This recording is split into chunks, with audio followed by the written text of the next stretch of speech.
you don't have to you don't have to go very far to find a crazy world around you. So this is the retreat for people. I hope this is the campfire you can gather around. You can kind of get rejuvenated, and we love telling stories from really cool people.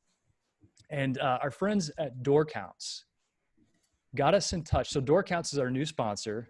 And like I like to say, you might be suffering from track lack. Like you can't track what's happening in your business. You lack the ability to track what's happening in your business. And so Door Counts got us in touch with one of their customers, Mr. Luis Lopez, who's on the podcast with us today. And LL, he had such a cool story to tell about Door Counts. And then I started hearing his story about his business and what's happened over the past 7 years. I'm like, we need this guy on the podcast to tell his story. But before we do that, one of the things that we talked about previously was when you implemented Door Counts, you went to Nationwide, you won a Door Count system, you liked it so much, you bought it for other locations. But one of the coolest things was your mom had been writing everything down on paper and you implemented Door Counts. And what was her reaction and her experience with it? Yeah, so we've been taking, our customer data for a couple months or a couple of years actually. And when I'm like, Mom, now everything's gonna turn into technology. We're gonna have a camera in the front that's gonna take a snap picture or snap of the customer walking in, and you don't have to write it in paper anymore. She goes, no, I want my paper. I want to be able to write it down, by hand. And I told her, Mom, you keep missing a lot of customers. It's not easy to keep track of that. So no, we're turning to Door Counts. After training, she loved it so much that she's thankful that I did that. So she was able to. Are you sure she didn't say, don't you tell me what we're doing? Well, that was actually the initial. Okay. I thought maybe. But then she saw it. Then she saw the light. Right. Yeah. She saw the light. I keep talking about all these really cool reports that come up, and look at this report, Mama. You didn't miss this customer. And she's loving it. So. That's amazing. Well, if people are interested in Door Counts, they can head to doorcounts.com, schedule a demo. And Luis, I know that you said like one of the insights that you got is 80% of the people coming into your store are return customers or referrals. And you didn't know any of that before you had Door Counts. And it gives you a great piece of business intelligence to make decisions around. Right. Yeah. I knew that there was a lot of customers coming back because we know faces, we know them by name and everything, but I was just guessing what percentage I was in. I was actually shooting for 50%, Mark Kinsley. I was like, I was so off because 80% gives me a lot more peace of mind. It's a big number.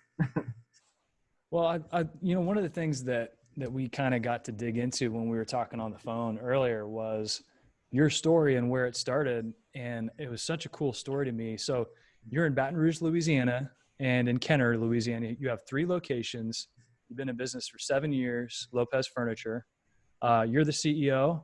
And it's really turned into a family business in so many different ways. But take us back to the beginning and tell us how you got into the furniture and mattress business and where that story starts.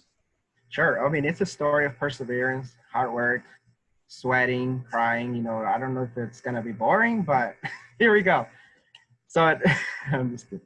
So I was, 7 years ago, I had an idea to open a 8x8 booth out in a swap meet here in Prairieville, Louisiana.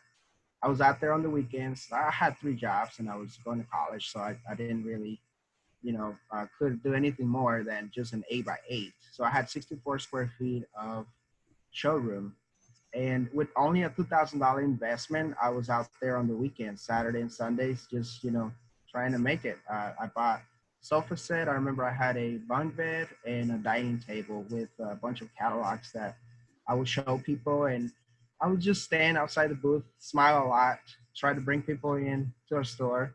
It was hot in the summer, super cold in the winter, dusty. It's just an open swap meet.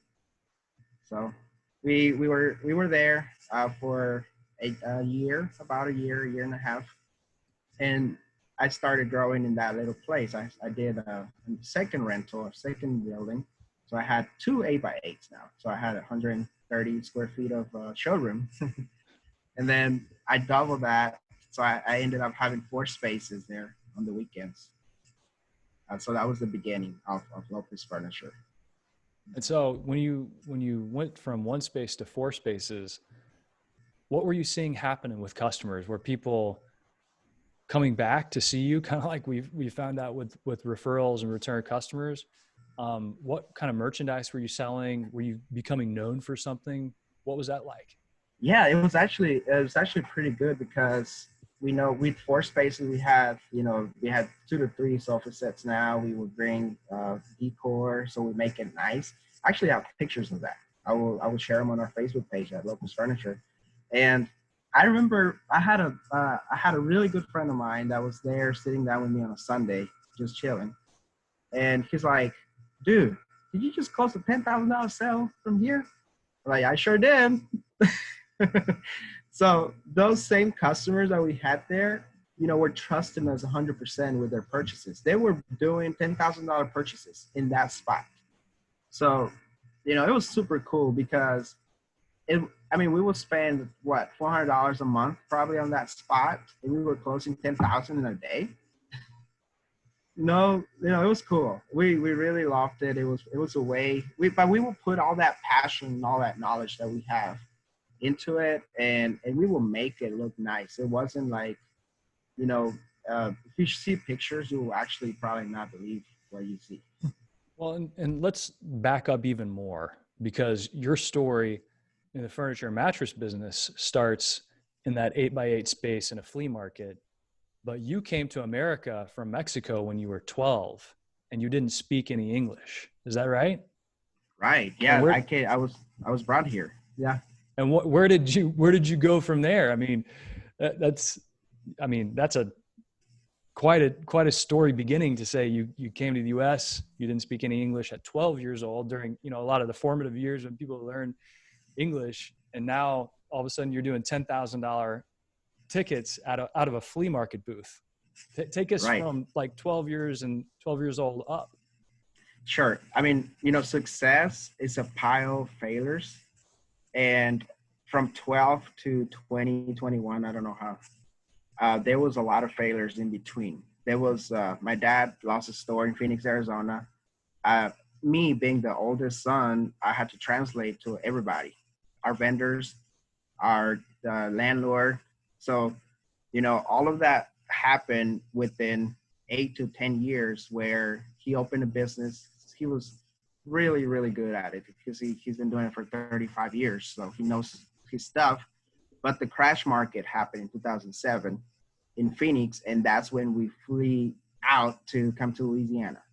So 12 years old, going to middle school, then to high school, and then I went to college, but I didn't know English. I started speaking English probably when I was 18, 19 years old. And it was really a challenge, because I didn't feel part of the culture just yet with the language barrier. But as soon as I was able to speak our language, I started reading like self-development and business books. I have 120 books under my belt, and I try to read a lot, as much as I can, so I can consume all of that knowledge from people that had already